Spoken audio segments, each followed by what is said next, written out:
Paskah hari ini kami semua bisa bangkit bersama-sama. Kami bukan cuma tahu, kami bukan cuma dengar, kami bukan cuma baca, tapi kami ngalami yang namanya kuasa kebangkitan. Pulang dari tempat ini, kuasa yang sama 2000 tahun yang lalu, Engkau akan impartasikan, Engkau akan nyatakan.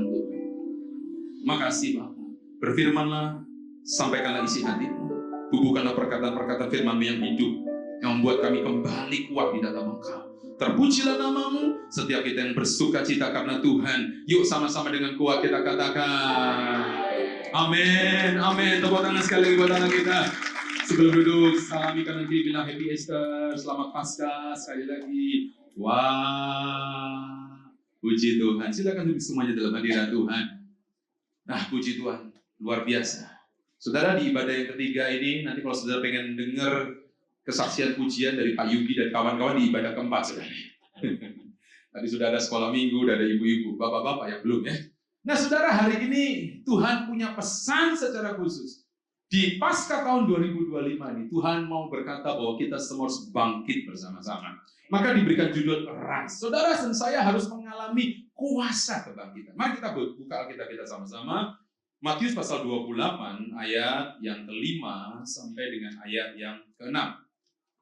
Saudara, Matius 28 ayat 5 sampai ke 6 mencatat ketika perempuan-perempuan yang mencari Yesus di kubur itu, lalu dijumpai malaikat Tuhan. Dan apa yang terjadi? Nah, ini kebenaran. Saya akan mulai dengan ini. Matius pasal 28 ayat 5 sampai dengan ayat ke-6, baca sama-sama. Yuk kuat, 1, 2, 3, go. Akan tetapi malaikat itu berkata kepada perempuan-perempuan itu, terus ada garis bawahi bold itu, janganlah kamu takut, sebab aku tahu kamu mencari Yesus yang disalibkan itu. 6 lebih keras, ia tidak ada di sini, sebab ia telah bangkit sama seperti yang telah dikatakannya. Mari lihatlah tempat yang berbaring. Saudara, pesan Paskah hari ini waktu Anda membaca Matius 28 ayat 5 sampai dengan ayat ke-6, maka pesan Paskah jelas sekali. Tuhan berkata, jangan takut.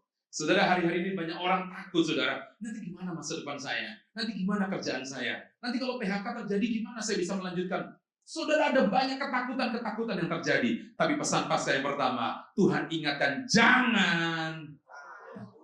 Saudara, saya berdoa begini, keadaan di depan Anda akan semakin sukar, keadaan akan semakin gelap, keadaan semakin tidak menentu. Tetapi Anda dan saya harus percaya, Engkau punya Tuhan yang telah bangkit dari antara orang mati. Tuhan berkata, jangan takut. Kasih tahu kanan kiri, jangan kamu takut. Tetapi menarik buat saya, Tuhan gak cuma berkata seperti motivator, jangan takut, jangan takut. Tuhan gak ngomong gitu aja loh. Dia berkata sebagai Tuhan yang berdaulat atas firman-Nya. Sehingga apa yang dia katakan itu sungguh-sungguh terjadi. Saudara, kalau Anda menyadari ini, kenapa kok saya nggak takut, Pak? Kenapa kok Tuhan mendorong saya, Tuhan mengencourage saya, Tuhan membawa saya supaya nggak takut? Karena Anda dan saya punya firman. Katakan punya firman. Saudara, kalau Anda punya firman, firman Tuhan itu bukan ya atau amin, bukan. Firman Tuhan yang ditulis Alkitab selalu ya dan amin. Kalau iya dan atau, itu bisa terjadi, bisa enggak. Firman Tuhan bukan perkiraan. Firman Tuhan bukan cuma sekedar kisah-kisah belaka. Tapi firman Tuhan adalah kebenaran yang hakiki. Kalau kau hidup dalam firman Tuhan, kalau kau berjalan dalam firman Tuhan menjadi jaminan orang percaya untuk melihat kemenangan demi kemenangan yang terjadi. Yang setuju tepuk tangan yang paling kuat buat Allah kita. Katakan amin. Makanya nanti kalau Anda membaca di rumah Mazmur 119 ayat 105. Daud punya pengalaman dengan Tuhan dan dia berkata, firman Tuhan itu akan jadi pelita bagi kaki Anda dan terang bagi apa? Jalan. Saudara, artinya apa? Kalau kau hidup dalam firman, kenapa gereja ini mendorong Anda, ayo baca firman, ayo baca firman. Gak ada keuntungan yang lain kecuali demi keuntunganmu dan keuntunganku. Jadi kalau Anda membaca firman, merenungkan firman, hidup di firman, yang untung itu bukan gereja, yang untung itu siapa? Yang keras bilang, saya. Jadi kalau Anda didorong-dorong itu, saudara baca firman, bukan demi keuntungan gereja, demi keuntunganmu dan keuntunganku. Kenapa, Pak? Karena jelas loh, Mazmur 119 ayat 105 itu bilang gini, firman Tuhan itu pelita bagi kaki kita. Tapi yang kedua, terang bagi jalan kita. Artinya apa? Pelita. Kalau Anda pernah lihat anak kecil umur 2 tahun atau 3 tahun, tadi nyanyi di sini itu masih beberapa yang kecil-kecil. Maka kalau anak kecil itu pakai sepatu yang belakangnya itu ada lampunya. Pernah lihat? Wih, lucu banget. Cit, cit, cit, cit. Kalau yang pakai Pak Ferry kayaknya nggak lucu, saudara. Tapi kalau pakai itu anak kecil lucu. Cit, cit. Nah, kenapa fungsi lampu di sepatu itu? Kalau misalnya tiba-tiba di ruangan itu, tiba-tiba bluk, anak itu minimal waktu dia jalan, kakinya masih ada lampunya di sepatu. Betul, saudara ya? Orang tuanya masih bisa mengawasi. Hati-hati, nak, hati-hati. Saya mau beritahu buat Anda. Ada satu kebenaran yang saya baca. Mazmur 119 ayat 105. Orang yang merenungkan firman, orang yang melakukan firman, Tuhan akan tolong hidup Anda secara harian dalam hidup Anda. Firman itu akan menjaga hidup Anda. Waktu ngambil keputusan, waktu mengambil semua hal yang Anda harus putuskan, semua lahir bukan dari pintaranmu, tapi lahir dari firman Tuhan yang hidup. Tapi firman Tuhan juga terang bagi jalan Anda. Artinya apa, Pak? Kalau Anda pergi, saudara sekarang pergi ke hotel-hotel di Jakarta, di luar negeri itu udah biasa sekarang. Masuk-masuk ruang meeting, nggak ada lagi stop kontaknya, nggak ada lagi saklarnya. Sekarang semuanya secara otomatis. Jadi kalau ada bayangan manusia udah dekat, langsung nyala. Anda nggak perlu ketik dan berkata dalam nama Yesus, nggak perlu. Teknologi. Maka biasanya kalau Anda udah dekat, nyala. Kalau Anda mundur, lampunya mati. Supaya lampunya hidup mati, caranya keluar masuk. Itu namanya kampungan, saudara. Saya mau beritahu buat Anda, firman Tuhan sama. Firman Tuhan itu terang bagi jalan Anda. Dari kejauhan Anda lihatnya kegelapan. Orang lain apalagi nggak kenal Tuhan, gelap. Anda memang lihat secara jauh gelap. Tapi waktu Anda melangkah, jebret, tiba-tiba ada lampu yang menerangi. Dan saya mau beritahu, itulah terang firman Tuhan, bukan cuma harian. Terang firman Tuhan yang bisa menolong Anda tahunan. Terang firman Tuhan yang bisa menolong Anda 2 tahunan. Terang firman Tuhan bisa meyakini Anda menerangi kau 5 tahunan, 10 tahunan. Engkau hidup bukan dari kegelapan, tapi engkau hidup dari terang firman Tuhan yang selalu ya dan amin. Tepuk tangan yang paling kuat lagi. Sehingga Anda punya keyakinan, orang lain nggak yakin, tapi Anda punya keyakinan. Kok bisa? Karena Anda tahu firman-Nya. Orang lain menyerah, tapi Anda punya kepastian. Why? Karena Anda punya firman. Orang lain lihatnya kesempitan, Anda lihatnya kesempatan yang datang dari Tuhan. Why? Karena Anda punya firman dalam hidup Anda. Dan saya berdoa, jemaat WTC Tang City, di masa ibadah Paskah hari ini, semua kita bisa merasakan kuasa kebangkitan Tuhan. Tuhan memulai dan berkata, jangan takut, karena firman-Nya, apa yang Dia sampaikan pasti terjadi. Nah, pertanyaannya sederhana. Pak, bagaimana saya bisa mengalami kuasa kebangkitan Tuhan dalam hidup ini? Saya berdoa pulang dari tempat ini. Jangan Anda pulang dengan tangan yang hampa. Jangan pulang dari ibadah Paskah Anda secara khusus. Anda jangan pulang dengan hal yang biasa. Tapi Anda mesti bilang, Tuhan, aku mau mengalami kuasa kebangkitan Tuhan. Di era masa penuaian yang besar-besaran ini. Memang tantangannya besar. Memang gelombangnya besar, tapi saya berdoa, pulang Anda mesti antusias dan berkata, Tuhan, aku ingin mengalami kuasa kebangkitan Tuhan. Saudara, ada rahasia. Kenapa kok Yesus bisa dibangkitkan? Kalau Anda menyadari ini, Anda menghidupi ini, Anda berjalan dalam apa yang dikerjakan Yesus, maka apa yang dialami Yesus, saya percaya juga akan dialami oleh hidup Anda. Ada 3 bagian penting, saudara. Apa rahasia kebangkitan Yesus? Nomor 1, alasan yang pertama, kenapa kok Yesus akhirnya bisa dibangkitkan? Janji Tuhan menjadi nyata. Firman Tuhan menjadi nyata, terjadi sungguhan. Bukan cuma cerita isapan jempol. Karena alasan pertama, Yesus memiliki visi yang diberikan oleh Bapa di surga. Nah, dengarkan ini. Kalau sudah ada catat, lihat saya ke depan. Saudara, jangan Anda pikir kehidupan Yesus di atas muka bumi ini tanpa sebuah visi. Dia datang di atas muka bumi, visinya jelas, menebus dosa manusia.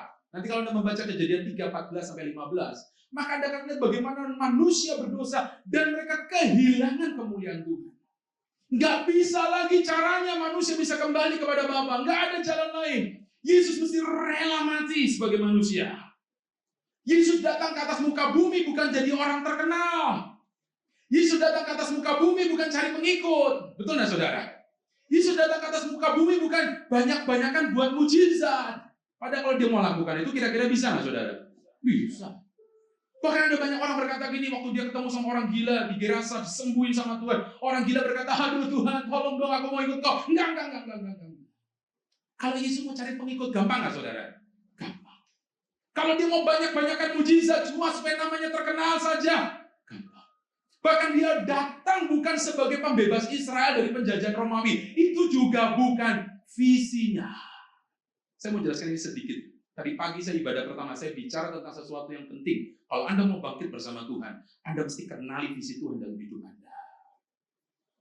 Saudara, Yesus itu tahu tujuannya menebus dosa manusia. That's it, selesai. Maka dia kejar itu dengan fokus. Dia kejar itu dengan penuh perjuangan. Pak, kalau gitu Pak, gimana saya bisa mengenali visi yang Tuhan mau supaya saya kerjakan? Supaya saya bisa mengalami kebangkitan seperti Yesus dibangkitkan. Saya juga bisa dibangkitkan. Saudara, tidak ada kata kebetulan kalau Anda itu ada di wadah WTC, GBI, WTC. Saudara, kalau Anda ditaruh di sebuah gereja, saudara, saya itu mengerikan sekali loh ya. Sekarang tuh ada banyak orang yang anggap gereja itu enteng. Wah, gereja mah sama aja Pak. Kata siapa? Bahkan saya tuh baru pemberkatan satu tempat gitu. Lalu ketemu satu orang ngobrol-ngobrol, dia cerita, gereja mah begitu-begitu aja. Pertama saya dengerin gitu, saudara. Gereja mah begitu-begitu aja. Paling gereja ya apalagi sih nyanyi gini. Ya kalau khotbahnya menarik ya semangat Pak, kalau khotbahnya ngantuk ya tidur. Nah, saya bilang buat Anda, kalau orang Kristen, orang percaya dalam Tuhan nganggap gereja itu cuma sebuah show, maka Anda sedang kehilangan visi Tuhan dalam hidup Anda. Pernahkah Anda berpikir, kenapa kok aku ada di GBI WTC Tang City? Kenapa aku nggak di gereja lain? Saya mau bilang buat Anda, Tuhan itu seperti tubuh Kristus. Dia akan menetapkan visi, dan gereja kita adalah salah satu bagian dari tubuh Kristus. Dengan visinya apa, saudara? Membangun jemaat yang kudus. Terus apa? Dewasa. Terus apa lagi?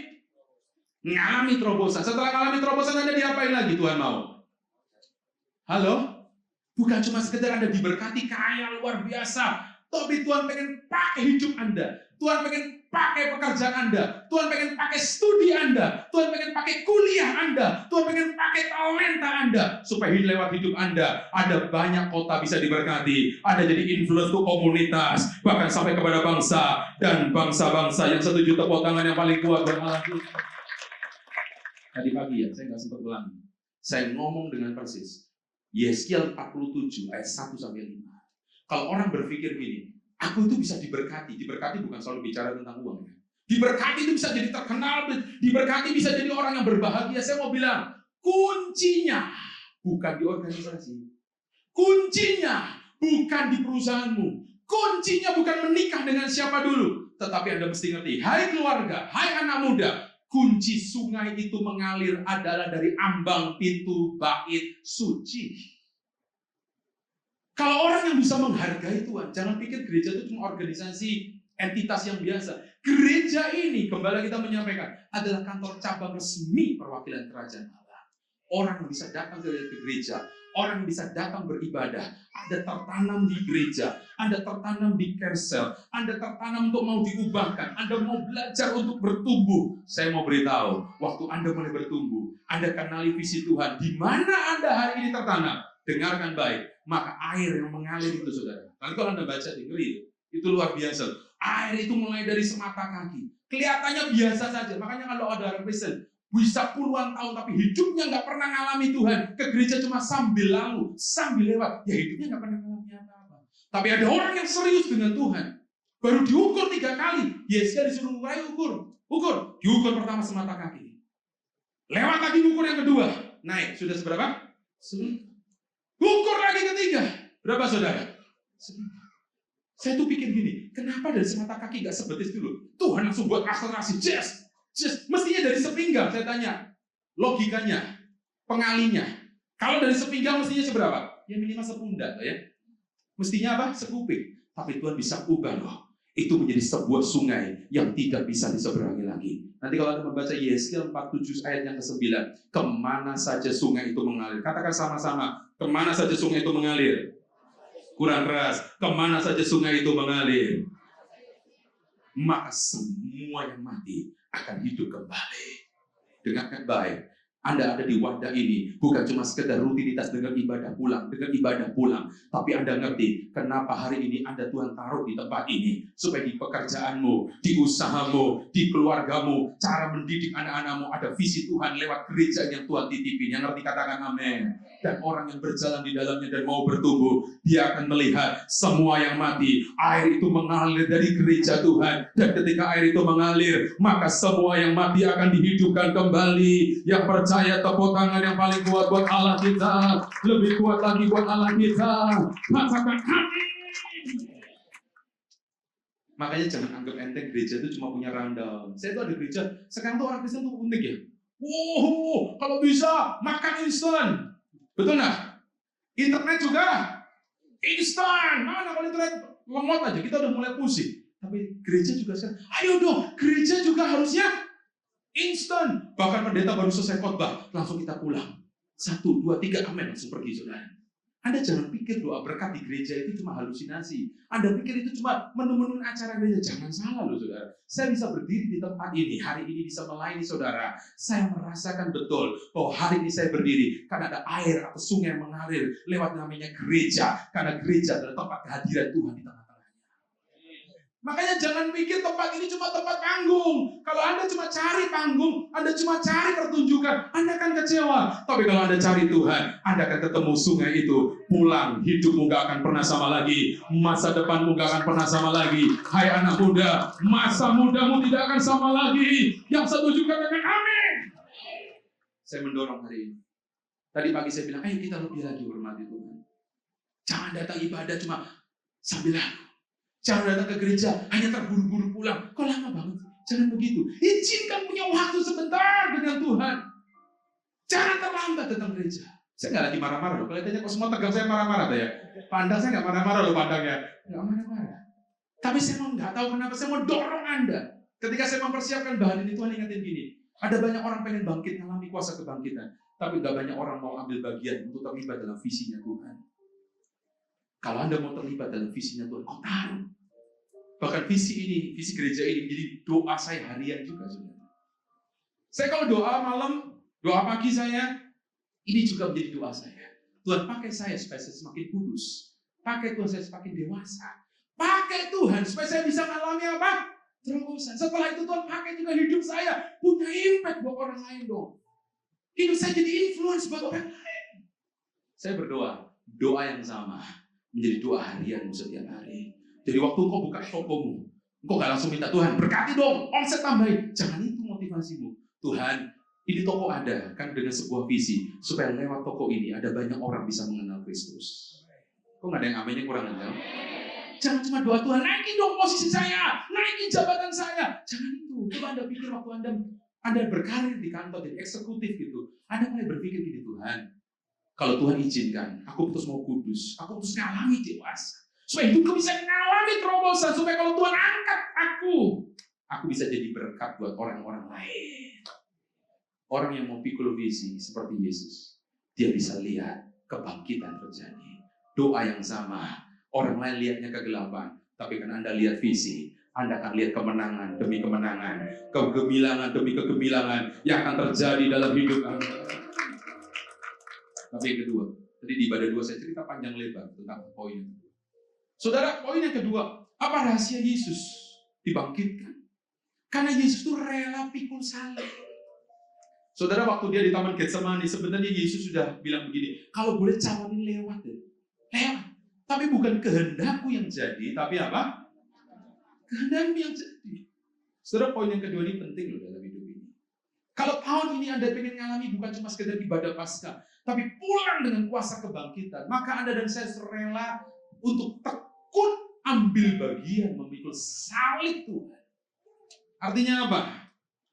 Apa yang Tuhan mau bebankan dalam hidup Anda? Hidup ini bisa punya banyak pilihan. Anda bisa hidup dengan cara hidupmu sendiri. Tapi Anda bisa hidup dengan berkata, aku mau hidup dengan cara Tuhan hidup. Orang yang mau berjalan dalam kehendak Tuhan adalah orang yang berani memberikan hidupnya untuk berkata gini, Tuhan, aku ini hidupku. Aku mau serahkan hidupku bagi kemuliaan Tuhan. Orang yang bisa mengalami kuasa kebangkitan. Charles Spurgeon pernah berkata begini, saudara. Carry your cross and follow Christ. That is the path to glory. Orang yang berani ambil salib, lalu dia jalan mengikuti Kristus, itulah jalan kemuliaan. Banyak kita pengen glory, banyak kita pengen dimuliakan, tapi kita nggak berani ambil beban. Saudara, tadi di ibadah 2 saya cerita panjang lebar tentang Yunus, tapi saya nggak bisa ulang. Jangan perlu Tuhan tuh ngomong sampai 2 kali dalam hidup kita. Saya tuh heran ya, ada banyak orang Kristen itu tuh sok jual mahal. Ayo dong, kamu ikut pelayanan loh, belum sempat. Ayo dong, kamu ikut carousel, waktumu nggak ada. Saya mau beritahu buat Anda, kalau masih ada orang ngajakin Anda, saudara, entah itu teman baikmu, tetanggamu, saudaramu, termasuk orang tuamu, ayo dong kau ke gereja, ayo dong kau beribadah, ayo dong kau ikut carousel. Dengar baik, itu kesempatan kedua loh yang Tuhan beri dalam hidup ini. Tadi pagi saya cerita, Yunus tuh puji Tuhan masih dikasih kesempatan. Sampai dia berbalik kepada Tuhan. Nanti kalau Anda baca Yunus pasal 3, ayat 1, 2, 3, dan 4. Yunus ini akhirnya dia masuk perut ikan. Berapa lama saudara? Berapa lama? Ya nggak mungkin sampai 7 hari. Kalau 7 hari jadi otak-otak saudara ya. Itu 3 hari aja. Anda bisa bayangkan, itu hotel dalam perut ikan. Fish hotel. Itu perut ikan saudara. Anda bisa bayangin, itu Yunus kan nggak bisa berbicara. Saya ngebayangin aja, nggak ada sih ceritanya di kitab Yunus. Dia dalam perut ikan, pasti pengen buru-buru keluar. Kenapa? Kan nggak enak di dalam perut ikan. Udah amis, bau. Belum lagi kalau ikannya kan sendawa, kan ikan gede kan. Aduh, baunya kayak apa? Belum baju basah semua. Nanti kalau Anda membaca, dia berkata kepada Tuhan, dari dunia orang mati aku berseru kepadamu. Aku pengen bertobat. Saya tanya, waktu dia kembali bertobat, Tuhan kasih kesempatan nggak? Kasih. Hari ini, saudara, kau masih punya kesempatan waktu Anda dengar khotbah. Jangan pikir Anda berkata, dengar khotbah itu suka-sukaku. Jangan pikir. Saudara, setiap firman yang keluar, entah itu dari Pak Juhardi, minggu depan akan dilayani oleh pendeta-pendeta hebat. Ada Pastor Yuki, Pastor Ferry, kok nggak ditepuk tangan gitu loh. Saudara, jangan pikir, firman, ya gue juga tahu, jangan gitu. Saya kasih tahu, jangan anggap enteng tentang kebenaran. Kalau Tuhan ingetin sesuatu, ada beban yang Anda mesti pikul. Anda mesti berkata, aku mau berjalan dalam kehendak Tuhan. Oh, saudara, hidupmu akan diubah oleh Tuhan. Saudara, orang yang bertobat, nanti kalau Anda membaca kisah Yunus, Niniwe itu 3 hari perjalanan luasnya. Tetapi Yunus itu cukup 1 hari perjalanan menuju ke Niniwe. Pertanyaan sederhana, semua coba berpikir. Kira-kira waktu Yunus dimuntahi dari mulut ikan, dari perut ikan itu, kira-kira dimuntahnya di kota apa? Di Yafo kah? Di Niniwe pusat jantung kotanya, atau di mana? Pernah ada yang berpikir gitu waktu guru sekolah minggu nerangin? Kok nggak ada yang nanya gitu ya anak-anak ya? Dulu saya iya aja, maka Yunus dimuntahin, oh gitu ya kak ya. Gak ada sekolah minggu yang kritis kan? Coba semua berpikir, kira-kira waktu ini ikan mau muntahin, itu jaraknya Yafo. Yafo itu ada di Israel, di Tel Aviv. Dulu namanya Jaffa, bukan Java. Jaffa. Sekarang disebut dalam perjanjian baru Yafo. Sekarang ada di Tel Aviv. Itu jarak dari Tel Aviv, saudara, sampai di Niniwe di Irak. Kurang lebih jaraknya 500 km. Ikan gede, bukan ikan kecil. Itu kalau manuver, waduh mobil gede truk itu kan nggak bisa langsung nekuk gitu, saudara. Dia kan belum makannya. Ikan gede kan makannya banyak, saudara. Pertanyaan saya sederhana. Waktu dilepet, dilempar itu sama ikan. Di mana? Waktu saya membaca kebenaran ini, Tuhan tuh ingetin saya. Kadang-kadang kalau ada orang bertobat dan orang berbalik, selalu kita ingetin, nggak apa-apa lah, kamu mulai dari nol. Betul nggak, saudara? Nggak apa-apa lah. Menurut saya itu nasihat yang baik juga sih. Artinya, memang nggak apa-apa, kamu lebih baik go back. Lebih baik kamu kembali kepada Tuhan, mulai dari titik nol. Tapi dengarkan ini, perhatikan ini. Bagi orang lain, seakan-akan itu titik nol.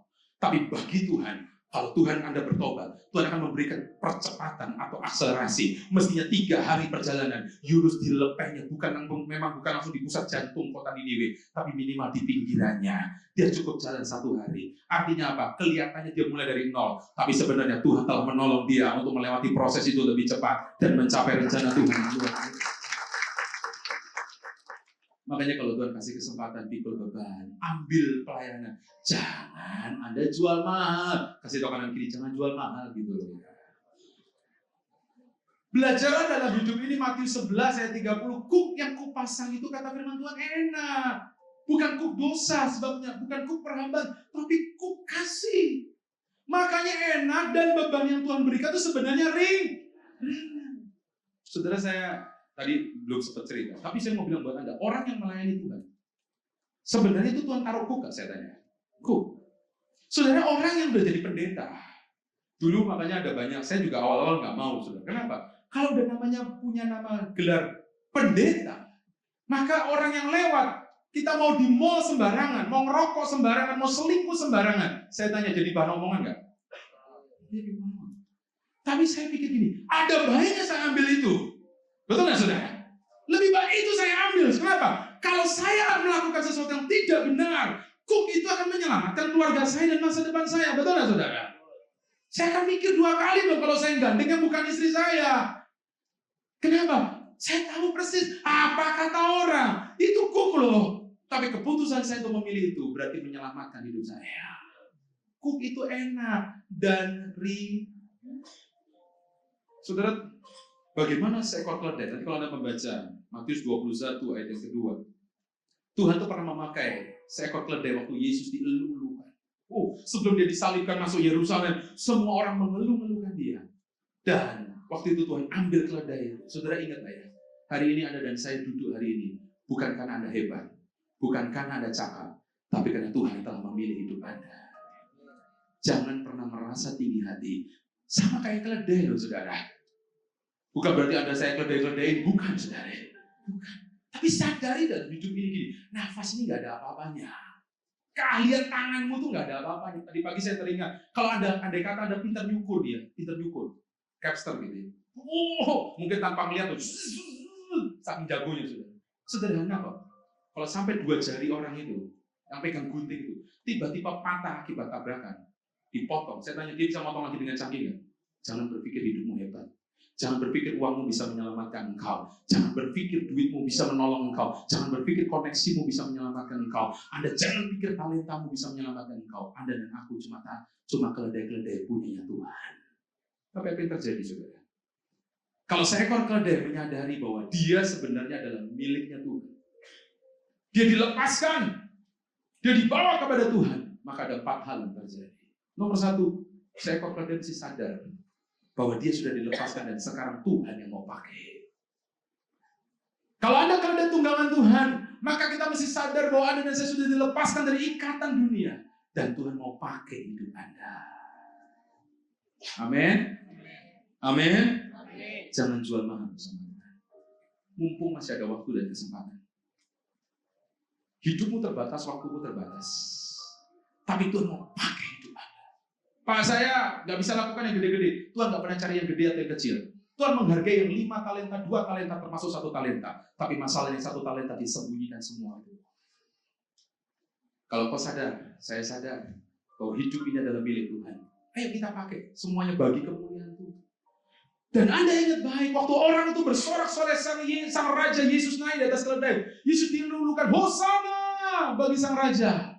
Ingat baik, kalau Anda sempat dipuji-puji orang, kalau Anda melakukan kehendak Tuhan dan namamu jadi diangkat Tuhan, ingat baik, sebenarnya yang dipuji itu, yang dilulukan adalah Rajanya, bukan saya dan saudara. Jangan sampai hidup ini merasa kita tuh nggak bisa jejak lagi sama tanah. Lihat orang, siapa ya dia? Yang mau bilang apa? Saya bilang buat Anda bisa bangga apapun. Kemarin saya baca di Myanmar tuh gempa. Anda kalau baca tuh ngeri ya. Itu air di atas aja di satu hotel tuh bisa sampai tumpah-tumpah. Tapi saya baca tuh ngeri. Ada satu orang, hari itu punya rumah. Hari itu pas gempa, nggak sampai 1 jam. Kalau gempa 1 jam apa jadinya? Cuma hitungan menit. Ludes itu. Kenapa? Ada sinkhole masuk rumahnya. Dia nangis dan berkata, baru hati aku punya rumah, sekarang mana rumahku? Saya mau bilang buat Anda, kalau Tuhan angkat Anda, Tuhan berkati Anda bisa studi. Jangan Anda pikir Anda hebat, jangan berpikir Anda kaya, jangan berpikir Anda jagoan. Semua itu karena anugerah Tuhan. Biarlah Tuhan yang layak untuk dipuji, biarlah Tuhan yang layak untuk kita berikan sorak-sorai. Yang percaya katakan amin. Tapi waktu keledai itu lewat, Anda juga jangan lupa, Alkitab menulis Matius 21 ayat 9, semua orang lemparin baju. Saudara, semua orang lemparin baju. Yesus naik di atas keledai. Pertanyaan sederhana, Kaki siapa yang sebenarnya menjejakkan baju-baju tadi? Kaki Yesus atau kakinya keledai? Yang keras. Yesus ada menunggangi keledai, tapi yang punya hak untuk nginjek-nginjek bajunya bukan kakinya Yesus. Dikasih kesempatan adalah kaki keledai. Artinya apa? Orang-orang yang memberikan hidupnya untuk Tuhan. Orang-orang yang berkata, Tuhan, bukan kehendakku yang jadi, tapi kehendakmu yang jadi. Aku belajar memberikan hidup ini hanya kepada Tuhan. Apa yang aku bisa lakukan, apa yang bisa aku kerjakan, aku pengen lakuin Tuhan. Bukan supaya ditepukin tangan sama orang, tapi supaya aku bisa memuliakan nama Tuhan. Orang yang model kayak gitu, saudara, waktu pakaian itu dihamparkan, sebenarnya untuk sang raja, dilewati sang raja, tetapi yang menikmati adalah siapa? Keledainya. Artinya apa? Tuhan akan menyediakan fasilitas sorga dan suasana sorga di tengah-tengah Anda berjalan mengikuti rencana Tuhan. Saudara, ada banyak kesaksian bagaimana orang-orang yang merelakan diri melayani Tuhan. Termasuk saya kan pernah cerita buat saudara. Ada banyak pilihan-pilihan dalam hidup saya. Mestinya saya pengen kerja di perusahaan A. Kenapa sih gak bisa diterima-terima gitu? Kenapa sih? Ada banyak pertanyaan. Saya mestinya lakukan ini. Mestinya masa depan saya lebih cerah kalau saya masuk di perusahaan itu. Tapi Tuhan tuh bisa ubah semuanya, saudara. Dengan caranya Tuhan. Ketika Anda mau merelakan dirimu, dipakai bagi kemuliaannya. Saya tuh kaget ada satu orang guru sekolah minggu di pusat. Dia tuh setia gitu ya. Oh, rajin. Rumahnya di Citra Raya, pelayanannya di pusat. Anaknya 3, semuanya pelayanan. Jadi kalau dulu ada 180, Sabtu itu dari pagi dia nganterin. Gantian tuh anaknya karena beda umur kan. Nanti latihan ini menara doa lah, apalah. Minggu karena dia pelayanan sekolah minggu. Wah, datang lebih pagi kadang-kadang dia pulang PP. Saya sempat nanya, kamu nih bolak-balik. Gak capek? Ya capek kok. Karena satu keluarga, jadi suami istri anak 3 semua melayani itu. Terus saya tanya, kamu apa harapanmu? Ya nggak apa-apa lah kok, semoga saya bisa melayani Tuhan, saya mau coba melayani Tuhan yang terbaik. Saya tahu nggak banyak orang juga kasih ucapan terima kasih. Saudara, seorang hamba jangan pernah berharap dapat kata terima kasih. Kok nggak ada yang amin sih? Jadi kalau Anda datang ke gereja, ada orang lupa salamin Anda, ya sudah lah, santai aja guys. Gak usah terlalu, kenapa sih lu nggak menghargai gua? Gak usah gitu, santai. Kau dan aku ini keledai. Saudara, orang ini melakukan dengan setia. Dan waktu pemberkatan rumahnya di BSD, dia cerita, kesaksiannya panjang, tapi dia cerita gini, saya tuh nggak pernah berpikir bisa beli rumah di BSD. Karena dia pikir ya sudahlah rumah Citra Raya, BSD. Kerjanya di BSD, kerja kantorannya, pelayanannya di BSD. Tapi Tuhan tuh baik loh. Fasilitas surga Tuhan bisa sediakan. Waktu dia kesaksian, dia sampai nangis dan berkata gini, saya nggak pernah berpikir rumah di BSD. Tapi karena saya belajar untuk setia melayani Tuhan, saya nggak pernah berdoa pun nggak pernah minta Tuhan kasih rumah di BSD, juga enggak. Tapi Tuhan tahu orang-orang yang mau relakan dirinya untuk kemuliaan Tuhan. Anda nggak minta, tapi ada banyak orang hamparkan pakaiannya dan keledai itu yang bisa menikmatinya. Doa yang sama, orang-orang yang berani memberikan dirinya bagi Tuhan, fasilitas sorga, suasana sorga akan terjadi dalam hidup. Dan bagian yang D, apa yang terjadi dengan keledai itu? Waktu masuk kota itu, gemparlah seluruh kota itu. Saudara, Yesus memang dipermuliakan. Saudara, awalnya bagi keledai itu beban. Kok kayaknya capek ya? Orang lain bisa ngopi-ngopi, tadi pagi kamu nggak sempat ngopi-ngopi di kafe-kafe enak ya? Orang lain, saudara, lagi santai-santai. Kok mesti melayani Tuhan di berdoa persiapan? Termasuk WL ya? Nggak tahu udah makan atau belum? Kadang-kadang kita bisa telat makan gara-gara melayani. Saudara, anak saya lagi on fire. Saya seneng sih, lagi on fire. Waduh, kemarin Jumat Agung itu dari terbitnya matahari sampai pada terbenamnya. Saya sampai WA karena dia di luar kota. Kok belum pulang? Belum pulang nanti. Sampai malam, capek. Saya bilang, kamu makan nggak? Ya telat lah. Mau tadi doain orang begini, aduh. Tapi saya bilang, kamu senang? Ya, senang. Saya bilang gini, kamu melayani Tuhan nggak apa-apa. Karena kamu sekolah, sebenarnya sekolahmu, studimu, semuanya itu bagi kemuliaan Tuhan. Saya mau beritahu buat Anda hari ini. Kota itu jadi gempar. Kenapa saudara? Awalnya jadi beban, tapi akhirnya jadi berdampak bagi orang lain. Hidupmu bukan untukmu sendiri, tapi hidupmu adalah untuk Kristus. Dan Anda sedang ditunggu oleh orang lain. Bagian ketiga yang terakhir dengan cepat yang saya sampaikan. Apa rahasia kebangkitan Kristus? Saudara, rahasia kebangkitan Kristus adalah kalau Anda dan saya tahu bahwa Anda dan saya rela untuk bangkit. Saudara, bangkit bagi apa, Pak? Bagi rencana Tuhan. Bagi rencana Tuhan. Coba, saudara, saya ingin ajak Anda buka Alkitab sedikit ya. Ya. Buka yuk sama-sama Hakim pasal 6. Ayat 11 sampai 12. Ini kebetulan banyak anak muda. Dengerin baik firman ini. Dengerin baik firman ini. Kalau engkau sejak dini memberikan hidupmu bangkit bagi rencana Tuhan, jangan kaget, kuasa kebangkitan Tuhan nyata dalam hidupmu. Apa yang terjadi, saudara? Hakim pasal 6 ayat 11 sampai 12. Yuk kita baca sama-sama dengan suara kuat. 1, 2, 3, go. Kemudian datanglah malaikat Tuhan dan duduk di bawah apa? Pohon tarbantin di Ofra. Kepunyaan siapa? Yoas, orang Abieser itu. Sedang Gideon anaknya mengirik gandum dalam tempat pemerasan anggur agar tersembunyi bagi orang. Saudara, mungkin hari ini Anda berkata, Pak, saya kok kenapa sih ada di satu keadaan yang orang tua saya mungkin gak mampu. Ada banyak cita-cita saya kayaknya jauh dari pandangan saya kalau kau anak muda. Atau keadaan pribadimu hari ini, keluargamu berkata, aku ini takut loh, Pak. Ini posisi saya lagi dijajah sama orang Midian yang keras. Tapi di tengah-tengah itu, Tuhan menjumpai dia lewat perantaraan malaikatnya. Saudara, perjumpaan pribadi dengan Tuhan dalam hidup ini akan mengubah banyak hal. Saudara, Anda mesti move on dari masa lalumu kepada rencana Tuhan. Gimana caranya? Anda mesti mengalami perjumpaan pribadi dengan Tuhan setiap hari dalam hidup ini. Saudara, waktu Gideon dijumpai oleh malaikat Tuhan, ayat ke-12, yuk kita baca sama-sama. 1, 2, 3. Malaikat Tuhan menampakkan diri kepadanya dan berfirman kepadanya, demikian, Tuhan menyertai engkau. Iya, pahlawan yang. Pertanyaan saya, apakah betul hari itu Gideon sudah mengalahkan orang-orang Midian? Jauh. Kalau Anda membaca ayat berikutnya, Tuhan ngomong gitu, dia bilang kata, masa? Saya mau beritahu hari ini, ada satu kebenaran firman Tuhan yang saya ingin Anda tangkap baik pulang dari tempat ini. Anda jangan cuma berkanjang pada persoalan-persoalan yang terjadi dalam hidup. Waktu Tuhan menjumpai Anda, lihat ada masa depan yang cerah, yang gilang gemilang, yang Tuhan sediakan dalam hidup Anda. Tuhan memang tahu Gideon waktu itu penakut, tapi dia berkata, hai Gideon, pahlawan yang gagah, perkasa.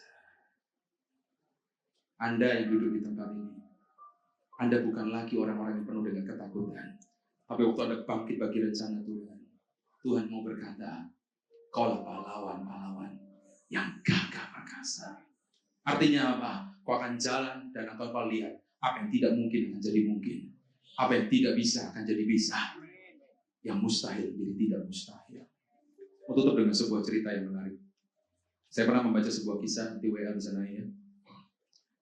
Seorang namanya David Flak dari Swedia. Dia lahir tahun 1921. Dia seorang anak muda. Lalu singkat cerita, dia memberikan hidupnya bagi Tuhan untuk pelayanan di Zaire saat itu. Si David ini, saudara, maka dia berangkat ke Zaire setelah dia menikah. Dia berangkat ke Zaire. Saudara, dia ada di Zaire selama 5 tahun, bukan di kotanya, tapi di pedalaman-pedalaman Zaire. Saudara, dia melakukan bagiannya untuk menginjil. Dia cerita tentang kebaikan Tuhan. Saudara, gak gampang loh. Afrika, Zaire itu bukan negara yang maju. Sekarang aja belum. Apalagi dulu, 1920. Dia menaruhkan hidupnya di tangan Tuhan. Dia menginjil ke banyak orang-orang di sana. Saudara, waktu saya baca kisahnya, memang cukup unik sih. Seakan-akan waktu dia cerita tentang Tuhan Yesus, gak ada satupun orang berkata, keren lu ya, keren, gak ada yang berkata gitu. Seakan-akan dia cerita tentang Tuhan Yesus, dicuekin sana, ditolak situ. Saudara, singkat cerita, 5 tahun di sana, istrinya kena malaria. Meninggal istrinya. Dia sedih banget, saudara, karena yang mendampingi adalah istrinya. Dia tinggal sama anaknya dan si David ini. Dia kembali sudah ke Swedia. Dia sempat berpikir gini, masih ada Tuhan nggak sih? Saudara, kalau hari ini Anda berpikir, masih ada Tuhan nggak waktu Anda menghadapi persoalan? Dengar baik, apa yang kau tabur bagi kerajaanmu tidak akan pernah menjadi sia-sia. Dia tanya, masih ada Tuhan nggak? Saudara, singkat cerita berlalulah dia di Swedia, sudah nggak kembali ke Zaire selama 10 tahun. Dan apa yang terjadi di Zaire, tiba-tiba ada kebangunan rohani yang dipimpin oleh satu orang yang asli Zaire. Lalu anaknya ini coba cari beritanya. Ini orang kok tiba-tiba di Zaire yang terkenal nih pendeta. Jemaatnya banyak. Anaknya penasaran. Dulu papi ke sana nggak ada yang dengerin. Ini siapa pendeta yang ke sono? Penginjil siapa yang ke sono? Kok muncul orang asli? Saudara, anaknya selidiki semua ceritanya, singkat cerita. Didapati rupanya anak itu sebenarnya adalah satu-satunya orang yang hari itu masih anak sekolah minggu, masih kecil, lucu, yang mau ngikut si David ini selama di Afrika. Dia nggak bisa memenangi orang tua, tapi Tuhan pakai dia memenangkan seorang anak kecil. Waktu dia berangkat kembali ke Swedia, anak ini seperti dia dapat hamparan firman Tuhan, dan dia bertekad, saudara, singkat cerita, anak ini dipakai Tuhan jadi hamba Tuhan, dan ratusan ribuan orang dimenangkan di Zaire. Saudara, si David yang tadi udah kecewa, mana Tuhan? Itu seperti ditampar sama Tuhan. Tuhan berkata gini, apa yang kau perjuangkan buat Tuhan tidak akan pernah kembali dengan sia-sia. Dia nangis di bawah kaki Tuhan dan berkata, Tuhan, aku hampir-hampir meninggalkan Tuhan. Aku hampir-hampir kecewa dengan Tuhan. Tapi aku sadar, kalau aku bangkit bagi rencana Tuhan, semua yang aku lakukan tidak akan pernah kembali dengan sia-sia. Doa saya yang sama, ini hidup Anda dan hidupmu. Persembahkan itu bagi Tuhan. Ini waktunya kuasa kebangkitan Tuhan nyata. Miliki visi Tuhan, karena dari tempat gereja ini akan mengalir sungai itu. Ambil beban itu, jangan biarkan itu, pikul itu, karena itu jalan kemuliaan. Dan yang ketiga, pastikan, yuk bangkit bagi rencana Tuhan, karena Anda akan dipakai membawa kemuliaan Tuhan sampai kepada bangsa-bangsa. Kau kuliah, kau studi, kau kerja akan dibawa sampai kepada bangsa-bangsa. Mari kita bangkit berdiri sama-sama, katakan. Inilah hidupku, yes. Ku serahkan padamu segala cita-cita kami Tuhan, masa depan kami menjadi milik-Mu Tuhan. Oh yes.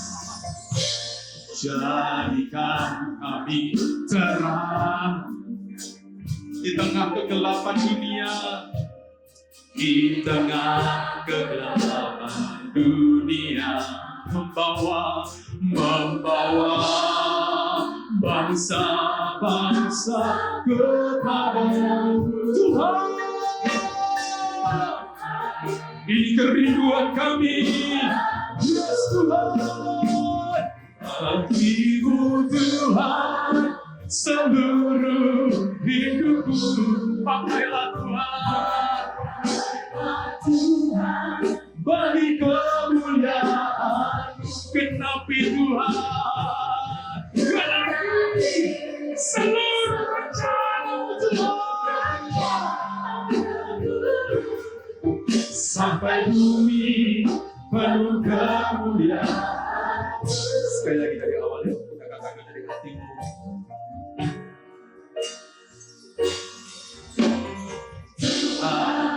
Inilah hidupku, kami serahkan Tuhan. Semua Anda berpikir hari ini, kalau kau masih punya orang tua, hai anak muda, itu bagian anugerah yang harus Anda hargai dan hormati.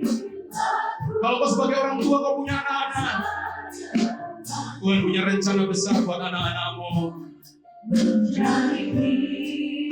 Kalau kau punya pekerjaan hari ini, Tuhan punya rencana. Ini doa kami. Di tengah kegelapan dunia, membawa bangsa-bangsa, pakailah anak-anakmu, khususnya ibadah yang hari ini, Tuhan, ibadah jam 11. Pakailah kami bagi-Mu Tuhan, seluruh pakai kami Tuhan. Jadikan ini doamu.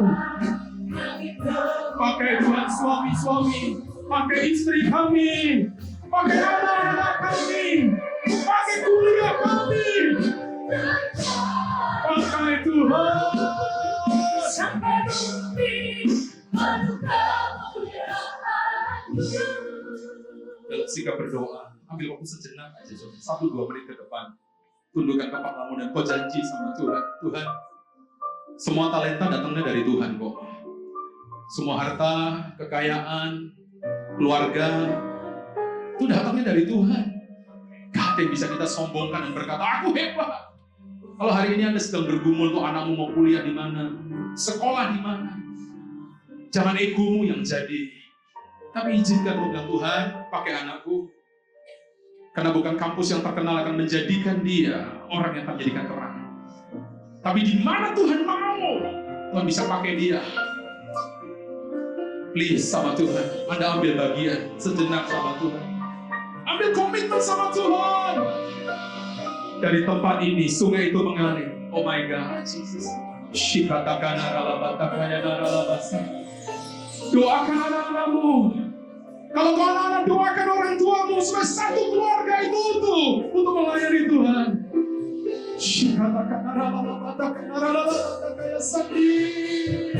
Tuhan tolong anak-anakmu Tuhan hari ini.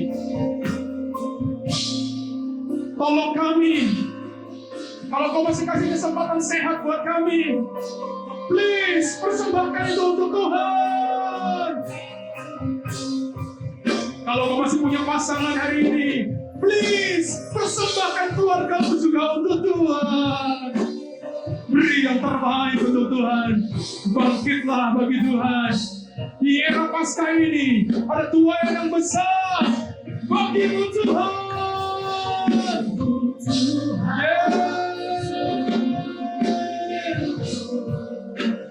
Pakai kami Tuhan. Pakai kami Tuhan bagi kemuliaan-Mu. Kami tidak mau pulang dengan tangan hampa. Semua kami sentuh hati kami. Katakan dalam-Mu. Sekali lagi yo. Katakan bagimu. Ini komitmen kami Tuhan. Bangkitlah kau anak-anak muda. Izinkan terpakai hidupmu. Berikan hidupmu semasa kau muda. Genapi Tuhan, genapi.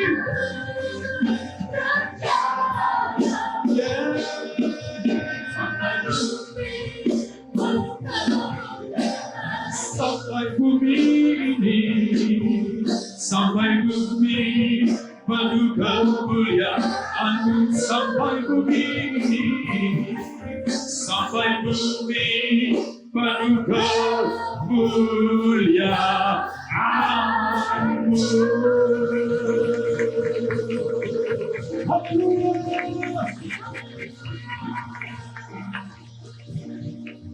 Mari angkat dua tanganmu. Pulanglah dengan keyakinan bahwa kuasa kebangkitan akan nyata dalam hidupmu. Kau gak akan pernah sama dengan apa yang kau kerjakan di hari kemarin. Dia telah bangkit dan kubur itu telah kosong. Pulanglah dan terimalah berkat Tuhan. Berkat yang berasal dari Allah Bapa di surga. Berkat yang asalnya dari Tuhan Yesus Kristus. Dan berkat dari kuasa Roh Kudus akan menopang hidupmu, menolong engkau sejak hari ini, bahkan terus sampai selama-lamanya. Kami akan terus percaya dan mengasihi Tuhan. Setiap kita percaya katakan, amin.